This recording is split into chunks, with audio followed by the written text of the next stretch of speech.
কোন অধ্যায়? মূলধন মূলধন আয় ব্যয় প্রাক্কলন। মূলধন আয় ব্যয় প্রাক্কলন কি? মূলধন প্রতিষ্ঠানের দীর্ঘমেয়াদী বিনিয়োগ সিদ্ধান্তের সাথে জড়িত প্রক্রিয়া হলো মূলধন বাজেটিং। মূলধন বাজেটিংয়ের মাধ্যমে একটি বিনিয়োগের লাভজনকতা সম্পর্কে জানা যায়।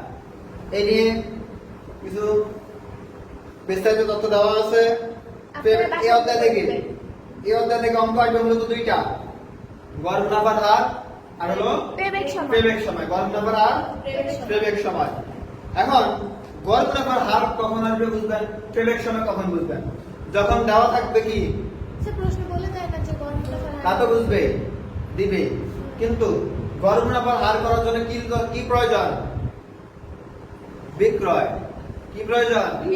যখন বিক্রয় পরিমাণ দেওয়া থাকবে তখন বুঝবেন গড় মুনাফার হার।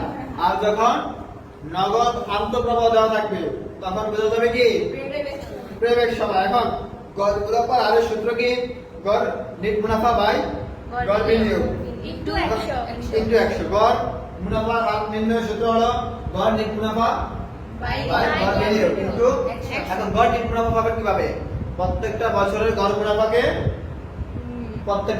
মুনাফাকে বছর সংখ্যা দিয়ে ভাগ দিয়ে পাওয়া যাবে গড় নেট মুনাফা। প্রত্যেক বছরের নেট মুনাফাটাকে ভাগ দিবেন কত দিয়া? বছর সংখ্যা দিয়া ভাগ দিয়ে পাওয়া যাবে গড় নেট মুনাফা। আর গড় বিনিয়োগ পাবেন কিভাবে? বিনিয়োগকৃত মূলধনের 2 দিয়ে ভাগ দিয়ে পাওয়া যাবে গড় বিনিয়োগ। আর 2 নম্বর যেটা থাকে, আচ্ছা, গড় মুনাফার হার মানে প্রতি বছর গড়ে কত শতাংশ মুনাফা অর্জিত হয়। এক্ষেত্রে যেটা বেশি ওটা গ্রহণযোগ্য, যেটা বেশি। তারপরে পেবেক সময় পদ্ধতি। পে মানে দেওয়া, আর ব্যাক মানে টাকা। এক কথা পেবেক সময় পদ্ধতি। পেবেক সময় মানে কত সময়ে ফেরত আসবে, বিনিয়োগকৃত অর্থ ফেরত আসবে, ওইটা নির্ণয়ের জন্য কি করা হয়? পেবেক সময়। এখন কোনটা বেশি? যত বেশি সময় ফেরত আসে না কম সময় আসলে? তাহলে গ্রহণযোগ্যটা হলো যত কম সময়ে। গড় মুনাফার হার পদ্ধতিতে রেজাল্ট বের হবে পার্সেন্টেজে, আর পেবেক সময়ের ক্ষেত্রে রেজাল্ট বের হবে কিভাবে? বছরে। এই তো মূলত একটা অঙ্ক দেওয়া আছে, দেখো। বলছে জনাব ফারুক একটি প্রকল্প গ্রহণ করছেন। প্রকল্পটির প্রাথমিক খরচ এত টাকা, অবশিষ্ট মূল্য এত টাকা, অবচয় এবং কর প্রদানের পূর্বে উক্ত প্রকল্পের মধ্যে 5 বছর পর্যন্ত যথাক্রমে 20,000 টাকা, 24,000 টাকা, 28,000 টাকা, 32,000 টাকা, 40,000 টাকা পাওয়া যাবে। করের হার 30%। সরলরৈখিক পদ্ধতিতে জনাব ফারুক অবচয় ধার্য করেন। মনে রাখবেন, যখন বলবে অবচয় প্রদানের পূর্বে অথবা অবচয় প্রদানের পরে, অবচয়ের পদ যখন তুলে দেওয়া হবে তখন অবচয় পরিমাণ নির্ণয় করতে হবে। অবচয় পরিমাণ নির্ণয় করবেন কিভাবে? মোট বিনিয়োগকৃত অর্থকে বছর সংখ্যা দিয়ে ভাগ দিয়ে দিবে অবচয়। বিনিয়োগকৃত অর্থকে বছর সংখ্যা দিয়ে ভাগ দিলে অবচয়। তবে যদি অবচয়ের কথা উল্লেখ না থাকে তাহলে অবচয় নিয়ে কিছু করার বলছে। ক নম্বরে গড় মুনাফার হার নির্ণয় করা। কিভাবে করব? প্রথমে আমরা কি লিখবো? গড় মুনাফার হারের জন্য প্রথমে লিখতে হয় বিক্রয়। প্রথমে কি লিখতে হয়? বিক্রয়। কিন্তু এখানে যেহেতু বিক্রয় নাই, এখানে কি দিয়ে শুরু হয়েছে? কি শুরু হয়েছে? কি দিয়ে? অবচয় ও কর পূর্ব মুনাফা দিয়ে। তাহলে আমরা প্রতি 5 বছরের অবচয় এবং কর পূর্ব মুনাফা লিখলাম। তার থেকে বিয়োগ দিলাম অবচয়। অবচয় বিয়োগ পেলাম মোট বিনিয়োগকৃত অর্থ। মোট বিনিয়োগকৃত অর্থ দেওয়া আছে কত? 1 লক্ষ টাকা। তার মধ্যে যদি ভগ্নাবশেষ মূল্য থাকে সেটা বাদ দিয়ে দিব, আর ভগ্নাবশেষ মূল্য না থাকলে ওটাকে বাদ দিয়ে দিব বছর সংখ্যা দ্বারা। দেখো অবশ্যই দেওয়া আছে, অবশ্যই বিনিয়োগ দেওয়া আছে 1 লক্ষ, আর ভগ্নাবশেষ মূল্য দেওয়া আছে 20,000 টাকা, আয়ুষ দেওয়া আছে 5 বছর। তাহলে অবশ্যই বের হয় 16,000। কত? আমরা প্রত্যেক বছর সরলরৈখিক পদ্ধতি বললে প্রত্যেক বছর অবশ্যই পরিমাণ কি হবে? সরলরৈখিক বললে প্রত্যেক বছর অবশ্যই পরিমাণ সমান হবে। তাহলে অবশ্যই বাদ দিলাম। তাহলে পাই কর পূর্ব মুনাফা, তার থেকে কর বিয়োগ করলে পাই কর পরবর্তী নেট মুনাফা। এবার কর পরবর্তী নেট মুনাফা গুলোকে যোগ করে বছর সংখ্যা দিয়ে ভাগ দিলে কি পাওয়া যায়? গড় বিনিয়োগ নেট মুনাফা। কর পরবর্তী নেট মুনাফা গুলোকে বছর সংখ্যা দিয়ে ভাগ দিলে কি পাওয়া যায়? গড় নেট মুনাফা। গড় নেট মুনাফা আর বিনিয়োগের ক্ষেত্রে অবশিষ্ট মূল্য যোগ করে বছর দিয়ে ভাগ দিলে কি পাওয়া যায়? গড় বিনিয়োগ। বিনিয়োগ। এবার আমাদের গড় মুনাফা গড় নেট মুনাফা দেওয়া আছে ৮৯৬০ টাকা আর গড় বিনিয়োগ দেওয়া আছে ৬০,০০০ টাকা। ভাগ দিয়ে ১০০ দিয়ে গুণ করলে পাওয়া যায় ১৪.৯৩%।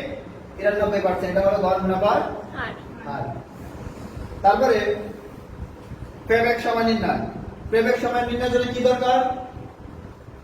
নগদ আন্তঃপ্রবাহ দরকার। পেব্যাক সময় নির্ণয়ের জন্য নগদ আন্তঃপ্রবাহ দরকার। এখানে কি নগদ আন্তঃপ্রবাহ দেওয়া আছে? তাহলে কি করব? বের করবে। মনে রাখবেন, বের করা কিভাবে বের করবেন? নেট মুনাফা অথবা কর পূর্ববর্তী নেট মুনাফা, কর পরবর্তী নেট মুনাফা অথবা কর পরবর্তী নেট মুনাফার সাথে অবচয় যোগ করে দিলে কি পাওয়া যায়? নগদ আন্তঃপ্রবাহ। দেখেন একই কাজ করছে। তারা কর পরবর্তী নেট মুনাফা লিখছে, তার সাথে অবচয় যোগ করছে। তাহলে কি পাইছি আমরা? নগদ আন্তঃপ্রবাহ পাইছি। স্যার যে অবশিষ্ট মূল্য অবশিষ্ট মূল্য সর্বশেষ বছরের সাথে যোগ হবে। যোগ হয় না। তবে তোমাদের সব সময় কিন্তু অবশিষ্ট মূল্য থাকে না, কাজে এটা নিয়ে মাথা ব্যথা করার কিছুই নাই। ঠিক আছে, থাকলেও সর্বশেষ বছরের সাথে যোগ করবে, সর্বশেষ। তারপরে তাহলে পাওয়া যায় নগদ আন্তঃপ্রবাহ। এখন এটাকে আমরা একটু করি, কি বলো?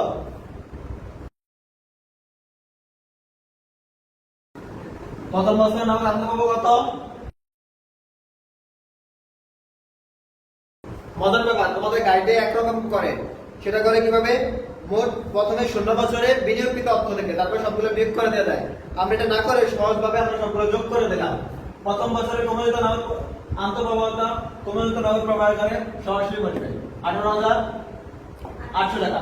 প্রথম বছর কমিত নগদ প্রবাহের সাথে দ্বিতীয় বছরের আন্তঃপ্রবাহ যোগ করলে দ্বিতীয় বছরে কমিত নগদ প্রবাহ যোগ করলে কত হয়? 40,400। 40,400। দ্বিতীয় বছরে কর্মচারীদের নগদ প্রবাহের সাথে তৃতীয় বছরে আন্তঃপ্রবাহ যোগ করলে পাওয়া যাবে তৃতীয় বছরের কর্মচারীদের নগদ প্রবাহ। 64,800। তৃতীয় বছরে কর্মচারীদের নগদ প্রবাহের সাথে 14 বছরে আন্তঃপ্রবাহ যোগ করব, কত হয়? 92,000। 14 বছরের কর্মচারীদের নগদ প্রবাহের সাথে পঞ্চম বছরের নগদ প্রবাহ যোগ করলে কত পাবো? 1,44,800। এটা হলো পঞ্চম বছরের কর্মযোজিত কর্মচারীদের নগদ প্রবাহ। এখন আমাদের বিনিয়োগকৃত অর্থ কত? 1 লক্ষ। সূত্রটা কি?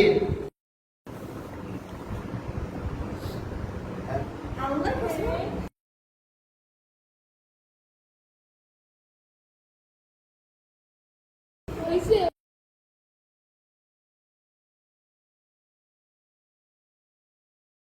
দেখেন, পেব্যাক সময়, পেব্যাক পিরিয়ডের সূত্র হলো a প্লাস a মানে কি? সম্ভাব্য বছর যোগ নগদ ক্রয় প্রবাহ বিয়োগ সম্ভাব্য বছরের কর্মচারিত পরবর্তী বছরের নগদ প্রবাহ। এখন সম্ভাব্য বছর কোনটা ধরবো? আমাদের বিনিয়োগ কত? 1 লক্ষ। 1 লক্ষ টাকা। 1 লক্ষ টাকা কোন বছরে আসছে? এই বছর আর এই বছরের মাঝখানে। এই বছর এবং এই বছরের মাঝখানে। তাহলে বড়টা ধরা যাবে না ছোটটা ধরা যাবে? ছোটটা। ছোটটা। তাহলে সম্ভাব্য বছরের নাম কি? 4। 4। আমরা লিখলাম 4। ঠিক আছে, সম্ভাব্য বছর হলো 4। তারপরে যোগ নগদ ব্যয় কত? নগদ গেছে কত? 1 লক্ষ। ব্যয় কত? 1 লক্ষ না, 1 লক্ষ। সম্ভাব্য বছরের কর্মচারীদের নগদ প্রবাহ, সম্ভাব্য বছরের কর্মচারীদের নগদ প্রবাহ কত টাকা? 92,000। পরবর্তী বছরের নগদ প্রবাহ কত? 52,800। দেখেন, এটা থেকে এটা বিয়োগ করলে 8,000 টাকা। 8,000 কে 52,800 ভাগ করলে কত হয়? 0.152।